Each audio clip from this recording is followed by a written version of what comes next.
Juancito, tu columna me encanta. Hoy tenemos columna, mira, hasta tenemos libro. Estoy muy contento de que al fin hablamos de alguien que tenga un libro al respecto.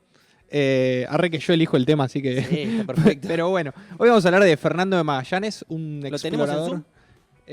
Lo Magallanes? tenemos, sí. Vuelve con 500 años, está un poco hermoso. viejo, pero... No, bueno, a mí siempre me encantaron los exploradores. Sí. Las historias de exploradores me encantan. Y Magallanes, si hay alguna palabra para escribirlo, es explorador. Acá tenemos un pequeño retrato de él. Magallanes era portugués. Nació en 1480, Ujú. así que ya se pueden situar en tiempo y espacio. Ahí tenemos una fotito de él. De su Instagram. Sí, esta la subió al IG. Al feed. Acá por empezar a navegar. Bueno, él era navegante. ¿Y qué pasa? Nació en Portugal. Que está muy bueno el libro porque es una biografía, ¿no? De Stefan Zweig, que da mucho contexto al respecto. Y Portugal, en esos años, se alzó como una nación de navegantes. Ujú. ¿Y qué pasó? Empezaron a hacer descubrimientos. Esta es la época del descubrimiento, la época donde salían los barcos y descubrían territorios que no se conocían, que eran completamente ajenos para los europeos. Y en esa época fue muy clave Portugal. ¿Sabes por qué? Porque en 1453, si ustedes estudiaron historia en el colegio seguro lo saben, No. fue la toma de Constantinopla. Cayó el Imperio Romano de Oriente. Entonces necesitaban nuevas rutas comerciales. ¿Y qué pasa? En Portugal, por ejemplo, descubrieron cómo llegar a la India rodeando África. Eso fue un logro increíble y Magallanes estuvo en algunas de esas expediciones y anduvo laburando en las Indias portuguesas, cerca de la zona de India, cerca de la zona de Indonesia. Como las indias portuguesas. ¿Qué? Lo llamaban Indias portuguesas. Vos viste que Colón quería ir a las Indias. Sí. Por eso llamó indios a los que estaban acá en América. Sí. Entonces, Claro. las Indias portuguesas era cerca de India, era una región comercial. ¿Por qué? ¿Qué se comerciaba en esa época? Las famosas especias. Ujú. Que hoy en día las conseguimos. En esa época, para conservar la carne, para darle gusto a la comida, no había. Entonces tenía que viajar muchísimos kilómetros. Pero ¿qué pasa? Magallanes tuvo un problema con el rey de Portugal. Ahí estamos viendo la foto de Manuel I, la foto anterior. Tuvo un problema con el rey de Portugal. Magallanes, ¿sabes que había tenido una herida de guerra Sí. en una batalla en Marruecos y por eso era medio rengo, cojeaba. Se ríe el negro. Sí, Ahí claro. lo tenemos a Manuel I, que es la persona con la cual Magallanes tuvo un pequeño interedicho. Sí. Y Magallanes tenía una idea revolucionaria. Recordemos, esto es principios del siglo XVI, o sea, 1500 y pico. Sí. Colón ya había llegado a América. Ya se sabía que América era un continente, pero nadie lo había explorado. De hecho, no se conocía todavía el Océano Pacífico. No había datos. Solamente había un tipo que había llegado y había dicho, che, creo que hay un océano del otro lado de América. Pero Claro. lo llamaban Mar del Sur. Pero no se sabía todavía. Entonces, Magallanes que dice, yo voy a encontrar el paso para llegar desde España, desde Europa, a las Indias, pero por el otro lado. Porque los portugueses, recordemos, tenían la vía rodeando África para llegar a las Indias, donde están las especies y todo eso. Magallanes dice, yo tengo otra vía. Tengo un dato de cómo pasar por América. Y ahí estamos viendo la foto del globo terráqueo, la foto anterior, me están ganando por una foto, esa, exactamente, porque Magallanes le propone este plan a Manuel I, y Manuel I le dice, flaco, yo ya tengo un camino para ir a las Indias, y funciona muy bien, es rodeando África, no quiero gastar muchísima plata en Pedo, claro. un nuevo paso, todo bien, yo ya puedo llegar. Entonces, ¿qué hace Magallanes? No se rinde. Una de las características de Magallanes que está muy bueno en el libro es que dice que era muy, pero muy cabezadura. El chabón que tenía una idea y la cumplía. Lo que quiero lo hago. Entonces, ¿qué hace? Se va a la competencia. España. Ese es el rey Carlos I. Ese es Magallanes, que con un cosmógrafo era estos tipos que tenían mapas. En esa época los mapas eran muy preciados porque había información en los mapas. Mucha guita. Imagínate que si vos tenías el dato de cómo pasar por una ruta que los otros no, los cagabas a todos los otros países y hacías descubrimientos y qué sé yo, y tenías ingresos económicos. Entonces los mapas eran como agente secreto, más o menos. Claro. Como mapas del tesoro. Exacto. Ese cosmógrafo se llamaba Rui Faleiro, que era un tipo medio místico. Después se volvió loco. Muy, muy interesante su historia también. Quería participar de la expedición de Magallanes, pero no pudo llegar, no llegó porque se volvió completamente loco antes. Estaba re chapita. Cuestión, ese es el mapa que le muestra a Carlos I, el emperador, y le dice, mira, yo acá tengo este dato de cómo pasar por América, cómo atravesar, porque América todavía nadie había llegado al Océano Pacífico, o sea, era como una tierra completamente incógnita. De hecho, en 1515, más o menos en esta época, se descubre el Río de la Plata para los españoles, que fue Juan Díaz de Solís, acá, que se lo comieron los charrúas.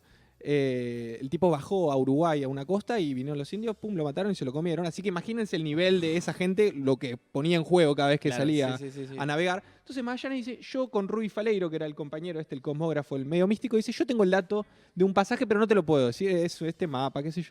Bueno, está bien. El rey, para competir con Portugal y para ir a las islas, a las Islas Molucas, la isla de las especias, justamente para conseguir una ruta alternativa a la de Portugal, le dice, ok, te financio la expedición. Así que les pido, por favor, si puede ser la próxima imagen, que es la del Tratado de Tordesillas. Bueno, ¿qué pasa? Cuando Colón descubre América, España y Portugal se empiezan a dividir América. Y el Papa era el que decidía en esa época, porque el Papa era el sumo pontífice y todos eran muy religiosos. Entonces, si el Papa decía algo, había que hacerle caso. Cuestión, de la línea violeta ahí para la izquierda, o sea, todo lo que es América, Sí. el Papa dijo, esto es de España porque lo descubrió Colón.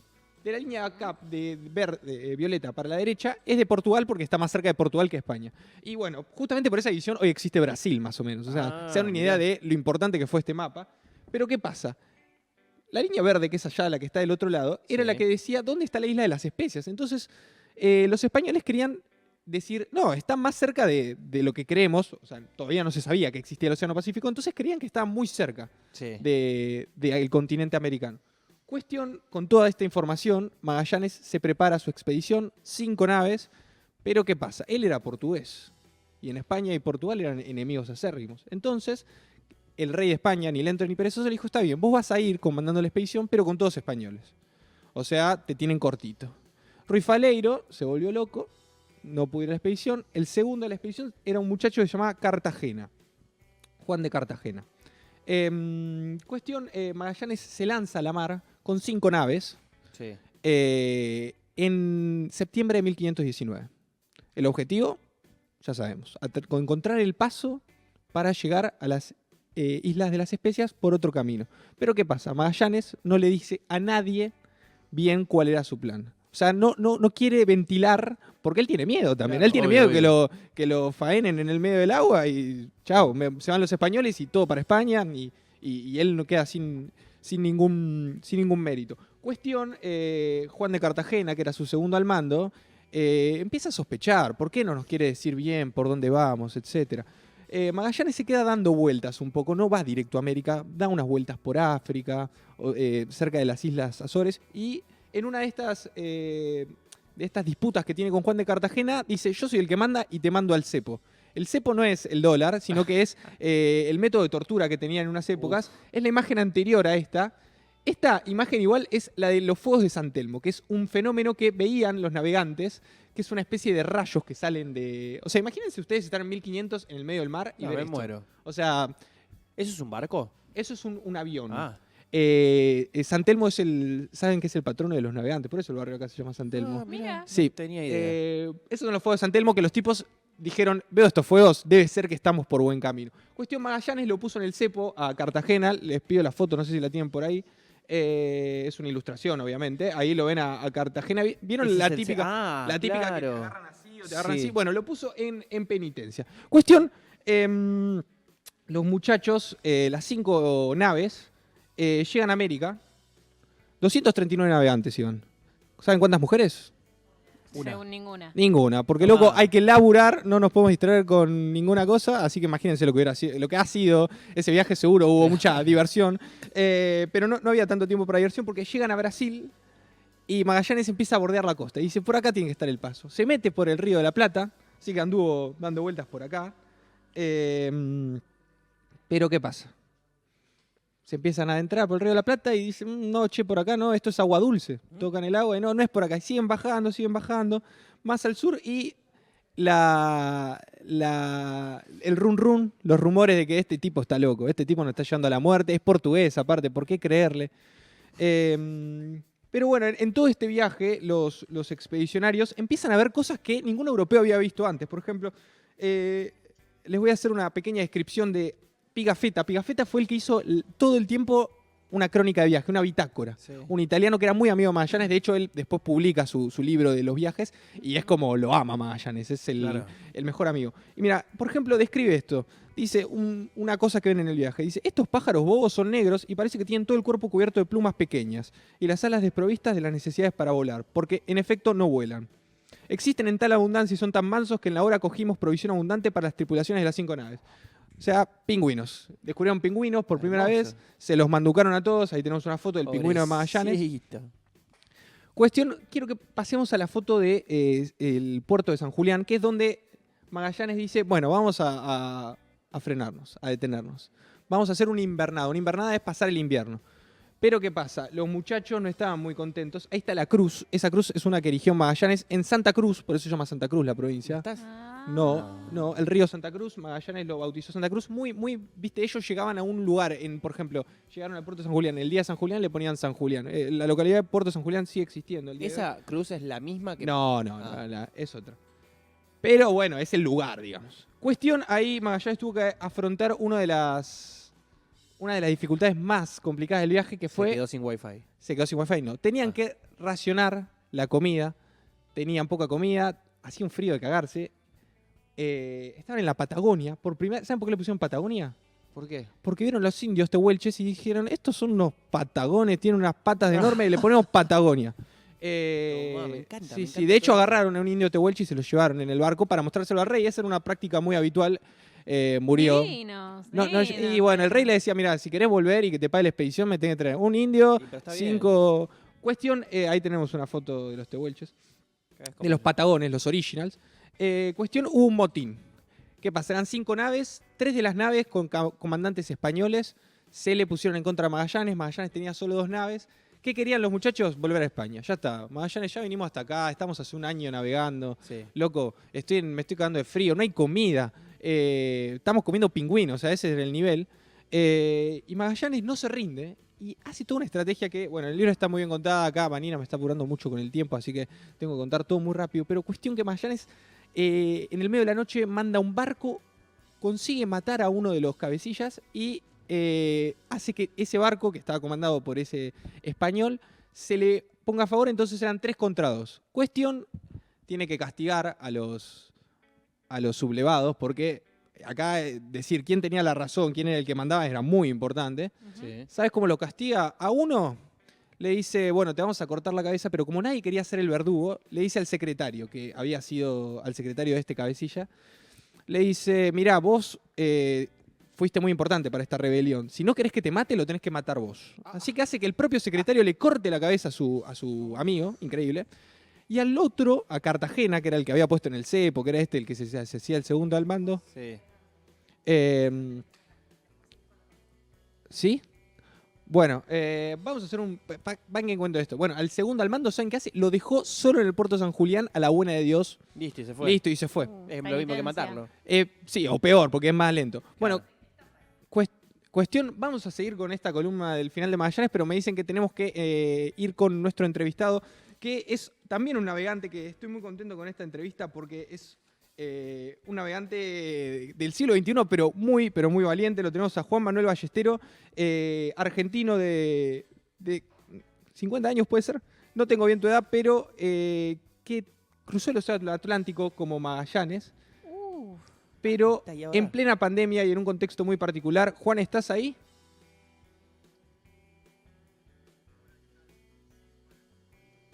Saludo para todos allá en Argentina. Mirá, Hola, Juan. está en Muy alta mar. interesante la historia que contás. ¿Estás en alta mar? Juan, contanos dónde estás. Estoy navegando. Pongo el video, estoy en mi barco. Mirá. Estoy navegando en el Mediterráneo. Hermoso. Wow. No sé si pudieron ver algo. Sí, se vio Sí. ahí. Perfecto. Día brumoso. Me acerco porque no escucho bien. Estoy navegando, salí del puerto de Cartagena, donde seguro han estado estas flotas de las que estás hablando. Y bueno, Cartagena en España, ¿verdad? Sí. ¿Entienden? Estás en el lugar de los hechos. En el me encanta. Mediterráneo. Eh, Y bueno, estoy rumbo al estrecho de Gibraltar. Mirá, hermoso viaje. Bueno, Juan, contanos un poco cómo es esta travesía que afrontaste en la pandemia, por qué la hiciste, cuál era el objetivo de la travesía y cómo fue atravesar el Océano Atlántico en plena pandemia, 85 días navegando solo en un velero. Contanos cómo fue esa experiencia.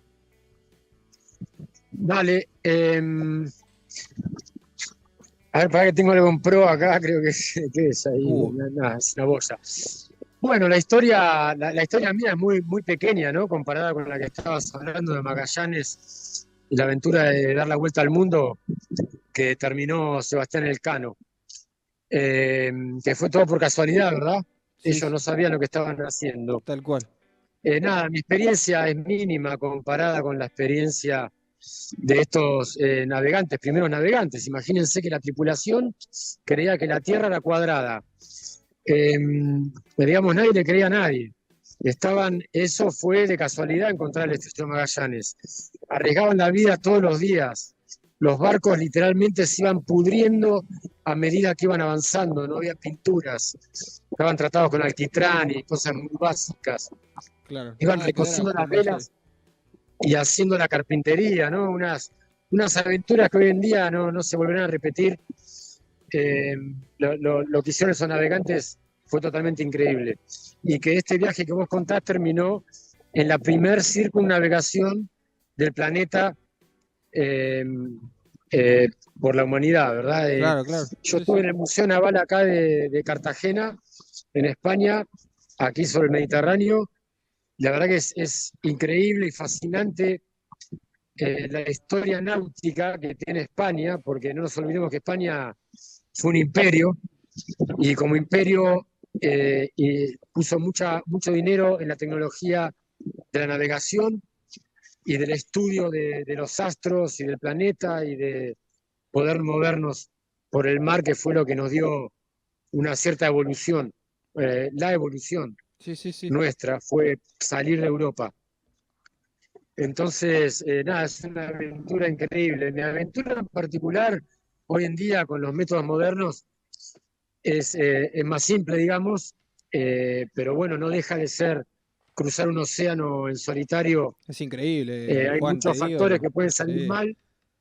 Y bueno, fue una gran aventura y navegar con un objetivo que era reencontrarme con mi padre y mi madre en la pandemia, era lo que lo hacía más lindo para mí también, ¿no? Lo que me daba más valentía y fuerza. Ahora, bueno, navego porque mi vida es esta y ahora estoy yendo a Canarias y bueno, me dedico a esto, Contanos, Juan, ¿cómo fue ese cruce? Y este es mi velero y estoy yendo a Canarias. No sé si quieren saber ustedes algo en particular. Sí, quería que nos cuentes cómo fue ese cruce y si fue completamente a vela, porque vos decís que no es nada comparado con la aventura que veníamos contando, pero para cualquiera de nosotros estar solo en el medio del océano, yo me muero, yo no puedo estar solo ni un día, no me imagino cómo es estar 85 días. No puedo estar solo en tierra firme. Claro, no, así que para nosotros sos lo más cercano que tenemos a un aventurero, a un navegante de la calaña de Magallanes, así que contanos cómo fue esa experiencia de navegar solo y a vela completamente durante 85 días, cómo era, tenés que estar todo el tiempo despierto porque se te va el timón. Nosotros que no tenemos ni idea de náutica, ¿cómo es eso? No, dormís, no podés estar 85 días sin dormir. Digamos, hice una cuenta, de los 85 días, 26 días estuve durmiendo. Ah, mirá.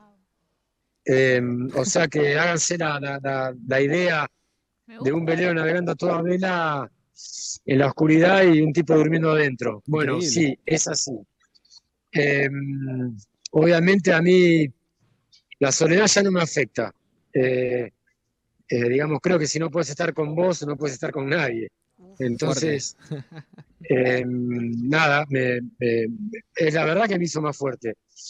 Pero bueno, ese viaje en particular tenía la connotación de la pandemia, ¿no? Que era un mundo que se tambaleaba alrededor mío y bueno, las ansias de ver a mi familia, ¿no? Mis hermanos, mi padre, que hoy ya no está, pero pude convivir con él 2 años más allá en la pandemia y bueno, con mamá, ¿no? Uno, al final somos los afectos y bueno, para mí era importante reencontrarme con ellos en un momento tan particular y tan difícil como fue la pandemia del COVID, que ya nos olvidamos todos, ¿no? Claro, sí. Ya estamos viviendo la vida otra vez como que nunca pasó, pero bueno, está ahí y bueno, para mí fue una gran experiencia. Navegar en solitario es muy diferente a navegar con compañía, ¿no?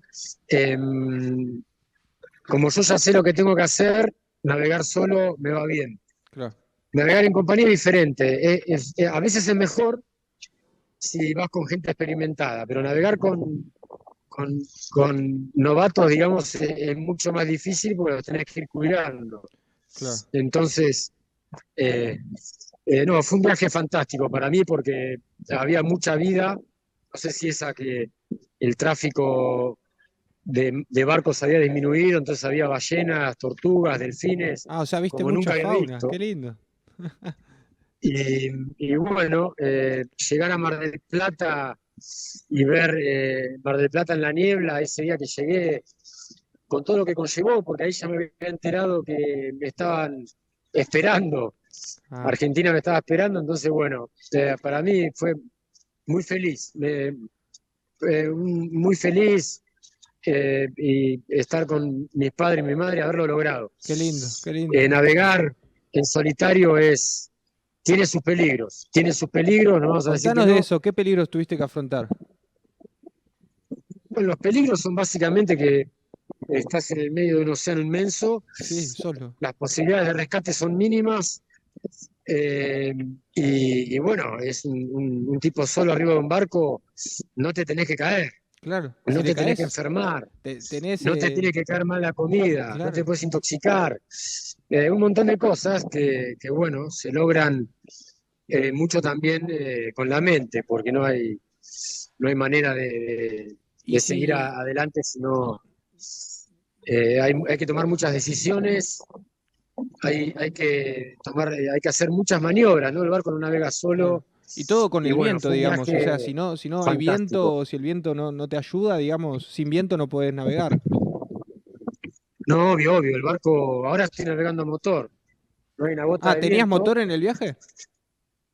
En el otro barco, en el Scuba, que fue el protagonista de esa aventura, me había quedado sin combustible porque no me dejaron entrar en Cabo Verde y Uh, bueno, me dejaron ahí básicamente en pelotas en el medio del mar. Entonces ahí fue cuando todo cambió un poco y mis planes se torcieron, casi como los de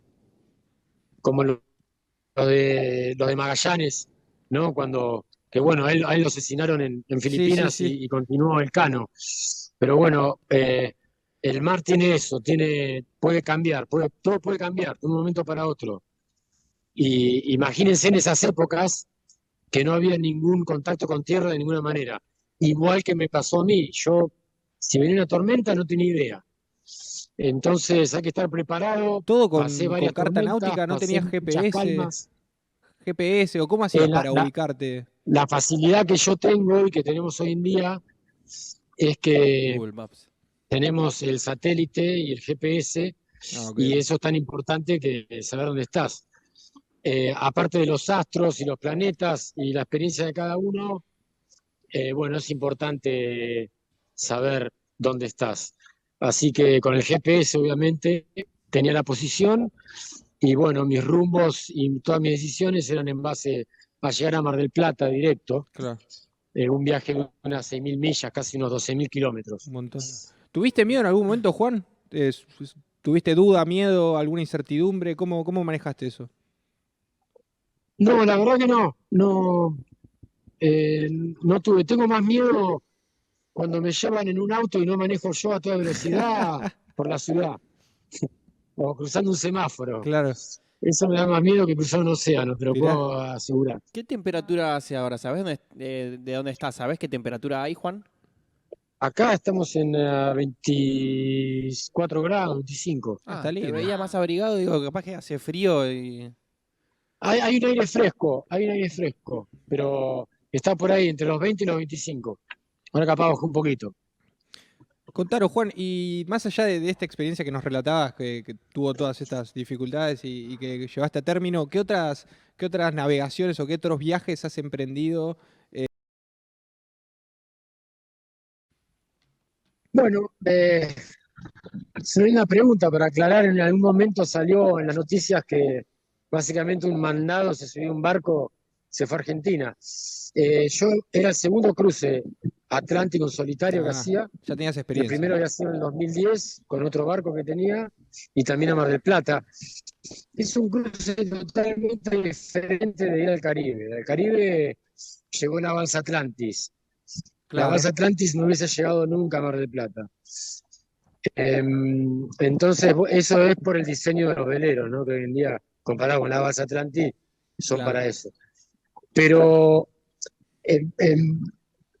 miedo no. Y las aventuras que yo tuve fueron el cruce anterior en el 2010, también en el Swift Shore, y después tengo muchas millas navegadas. También navegué desde Bali a Singapur y de Singapur a Sri Lanka, en esos mares de Asia, arriba del Índico. Digamos, a esta altura de la vida, ya con 51 años, tengo muchas millas recorridas, no sé si más de 20.000. Increíble. Porque también mis inicios, a pesar de la vela ligera en Optimist, mis inicios como navegante y gente de mar fueron en la pesca de Mar del Plata, embarcado, y una vez que pasás por ahí, navegar no es tan peligroso. Claro. Juan, para cerrar, te tam- pregunto, ¿qué es navegar para vos? ¿Por qué te gusta tanto el mar? Bueno, para mí ya es mi estilo de vida, mi forma de ser, no me entiendo, en tierra no ando. Si podría vivir en una casa sería en un campo, en un bosque, pero amontonado ahí en un apartamento yo no puedo, me parece mucho más complicado. Por el conocimiento se me hizo más fácil vivir en la mar, a ver hasta cuándo llego, porque eh, es más duro, ¿no? Pero bueno, eh, me gusta, me siento bien, estoy feliz y, y es la vida que elegí y es lo que me gusta hacer. Bueno, Juan, muchas gracias por tu tiempo y mucha suerte. No sé si hay algún dicho marinero que se digan cuando salen, pero mucha suerte en tu viaje. Bueno, el dicho marino sería buena proa. Bueno, muchas gracias por incluirme en tu entrevista y me parece muy copado que hablen con todos de las historias que pasaron esta gente. Fue increíble, increíble. Así que un abrazo a todos, saludos acá de mi barco, el Toya, y bueno, Abrazo, buena Juan. prueba para Gracias, todos. Juan. Buena Chao, chao. prueba. Son nuestro Magallanes. Ahí lo teníamos a Juan Manuel Ballestero, que bueno, ya lo escucharon, una historia increíble. Vamos a seguir entonces con la historia de Fernando de Magallanes, que, bueno, después del motín sigue yendo hacia el sur, viaja hacia el Sí. sur y descubre el famoso estrecho que hoy lleva su nombre, el estrecho de Magallanes, y se convierte en el primer hombre europeo, bueno, y en el primer hombre de la historia, digamos, en atravesar el estrecho de Magallanes en su totalidad y llegar al océano, que después del estrecho tenemos un videito del estrecho para que ¿De cuando lo veamos. cruzó?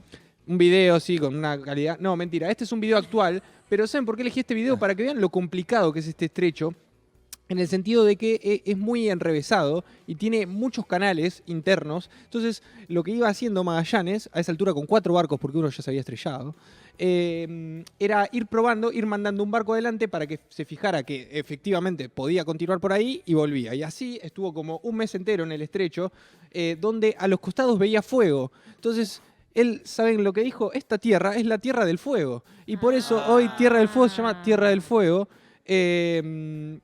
¿Y qué era? También por los pueblos originarios? Por que los pueblos estaban ahí? originarios, los Selknam y los Yámanas que hacían canoas, navegaban en sus canoas con fuego. Cuestión que Magallanes atraviesa el estrecho que lleva su nombre y llega a un océano. Que él dice, este océano es muy calmo. ¿Cómo le puede poner de nombre entonces? Océano Pacífico. Es increíble que todos los nombres tienen que ver con algo totalmente Sí, sí, sí. Obvio. literal, o sea, es la literalidad plena. Me Literal. gusta. Cuestión que Magallanes llega al Océano Pacífico y según los cálculos que él había hecho y que tenía con Ruy Faleiro y con todos sus amiguitos Sí. navegantes, no iba a ser un viaje tan largo. Él dijo, yo tardé, no sé, 30 días en cruzar el Atlántico, deben ser 30 días, ¿cuánto? A esa altura se le había ido otro barco que desertó, porque dijeron, yo con este loco no me voy al fin del mundo. Y ese es el barco que por primera vez llega a las Malvinas. Así que muchos datos de color pasaron Mirá. en estas aventuras. ¿Y qué pasó? Empezaron a atravesar el Océano Pacífico con la esperanza de que pronto iban a llegar a la isla de las especias y todo eso. Claro. Cuestión que no pasó eso. Y tenían tanta hambre, porque no había comida. Ellos, la comida que tenían era galleta que llevaban, que ¿saben qué les pasó? ¿Galleta marinera? Galleta marinera. literal. Ah, por eso No sé. puede Que ser. se le había Claro. hecho Algo que tenía que polvo ser joda. y que había ratas y la tenían que comer con excremento y orina de rata porque era lo único que tenían. De hecho, en un momento, rico. la rata la empezaron a comercializar los propios marineros. Si vos cazabas una rata, la vendías por plata. Se llegaron a comer el cuero de las velas, lo ponían en agua durante 5 días y lo Ah, masticaban. pero una lija, pero tremenda. tenía, ¿no? El agua estaba podrida porque el agua era agua de lluvia la que tenían y se la envasaban en tonelajes así y se les pudría. Cuestión, estuvieron navegando más de 3 meses sin pisar tierra y los tipos completamente locos porque decían este océano es demasiado grande. Sufrieron una enfermedad de marinero que se llama escorbuto, que es por falta de vitamina C, te sangran todas las encías y no podés comer. Hasta que llegaron a la isla de Guam, que es la que les... Hay una foto paradisíaca, la isla de Guam, que ellos bautizaron la isla de los ladrones, porque llegaron, desembarcaron y los indios que había en esa isla le empezaron a robar todo. ¿Sí? Y subieron a los barcos de ellos y le empezaron a robar las cosas. Se Ellos regalaron. empezaron a sacar las espadas y los empezaron a luchar. Y los indios no sabían que la espada producía filo, entonces la tocaban así, se cortaban. Y ahí se empezaron a dar cuenta y se fueron. Y ellos la bautizaron la isla de los ladrones, siguieron adelante hasta llegar a las Filipinas. Que eran los primeros europeos en llegar a las Filipinas, muy cerca de la isla de las Especias, donde tuvo Magallanes su trágico final. Besito, Magallanes. Sí, Magallanes, después de cruzar millas y millas náuticas, Y si era cuestión, tan bueno, ¿por qué se murió? ¿por qué se murió? Eso, quería ¿Por saber qué? el- Porque Magallanes al llegar Por tenía elegir mal otra los misión. nombres. El rey que le dijo también, mira, flaco, a cada pueblo que vayas tenés que decirle que el Señor es Dios y Dios en nuestro Padre Jesucristo. Cuestión, unos indios le dijeron, mira, yo voy a creer, unos indios ahí en la isla de Mactán, esto es en Filipinas, yo voy a creer en Dios, pero tenés que matar a Lapu-Lapu. Lapu-Lapu era como el capanga de la zona, de una de las islas de Filipinas, y Magallanes dijo, más sí, si vos me decís que me vas a dar comida, etcétera, y yo solo tengo que matar a Lapu-Lapu, voy. Cuestión, Magallanes y 50 hombres se enfrentaron contra los 1500 hombres de Lapu-Lapu. Pero ¿qué pasó? Su barco no pudo desembarcar por una... ¿Sabes por qué se llamaban Lapu Lapu? ¿Por qué? No importa. Ah, por una barrera de coral. Cuestión, Magallanes a sable limpio empieza a pelear contra estos hombres. Y Pigafetta lo cuenta de esta manera. Dice, un isleño consiguió herir al capitán en la cara con una lanza de bambú. Desesperado, él hundió la lanza en el pecho del indio y la dejó clavada. Quiso usar la espada, pero no pudo porque recibió una herida en el brazo derecho. Entonces los indios se abalanzaron sobre él con espadas y cimitarras y cuanta arma tenían y acabaron con él, con nuestra luz, nuestro consuelo, nuestro guía verdadero. Cuando lo hirieron, él se volvió muchas veces para comprobar que estábamos todos a salvo en el barco. O sea, se sacrificó por sus compañeros como buen capitán. Pero hasta ahí llegó la vida de Magallanes. Aparte se paraba de mano igual Magallanes. por- Obvio, papá, se paraba de mano. Si cruzó, o sea, el tipo se fue por un camino que nunca nadie había hecho. ¿Te pensás que iba a tener miedo de pararse de mano? Me gusta que todos los nombres tenían una buena literalidad. Tierra del Fuego, Bueno, Santa Cruz. Filipinas, ¿saben por qué le pusieron? Por el emperador que le siguió a este de España que se llama Felipe. Ah. ¿Y Chubut? Pasaron justo y estaba estornudando o algo así. Achut. Claro. Cuestión, la empresa de Magallanes se hace famosa porque la completó el navegante Juan Sebastián Elcano, que, bueno, ahí ya habían 3 barcos, uno de Sí. esos barcos los 3 barcos llegan a la isla de las especias, recogen todas las especias, muchísima plata había en esos barcos. Sí. Un barco lo queman porque ya habían muerto tantos tripulantes que no tenían suficiente para navegar 3 barcos. Otro barco lo invaden los portugueses que estaban dando vueltas por la zona. Cuestión, Juan Sebastián Elcano con el último barco de la flota de 5 llega en 1522 evitando todos los puertos portugueses, porque recordemos que les conté al principio que la ruta de África a España la controlan los portugueses, evitando todos los puertos portugueses. Juan Sebastián Elcano llega en 1522, acá tenemos la foto, Fachero. a España. De los 239 tripulantes que partieron con Magallanes, ¿cuántos llegaron con Elcano a España? A ver, tiene un número. 7. 7. 115. Bueno, 18 llegaron, ganó Fucsia. 18 Tomá. y bueno, teníamos un par de fotos más, no sé si nos va a dar el tiempo para pasarlas, así que Si no hay tiempo, mejor vamos al tráiler de la serie de Magallanes que salió hace un par de años, que actúa el profesor de La Casa de Papel. ¿En serio? No, Representando el Cano, también actúa Rodrigo Santoro representando a Magallanes. Se llama Sin Límites, está en Amazon Prime. Si lo podemos pasar, está muy bueno. Muy buena la realización. Me contaron, yo no la vi, pero tengo muchas ganas de verla. Qué lindo, Y cuenta esta aventura. No sé si se escucha, si se escucha dejo de hablar. Ah, es español. Bueno, ahí tenemos una de las 5 naves que tenía Magallanes. Esta es la mujer, pobre, que se quedó viuda. Igual hablan solo españoles, así que no se les entiende. Y bueno, este es el... que le tengan miedo. Bueno, Reyes exigió que este es el... compartierais vuestras decisiones conmigo. Y así cierro mi columna porque me están apurando. Los hombres dudan.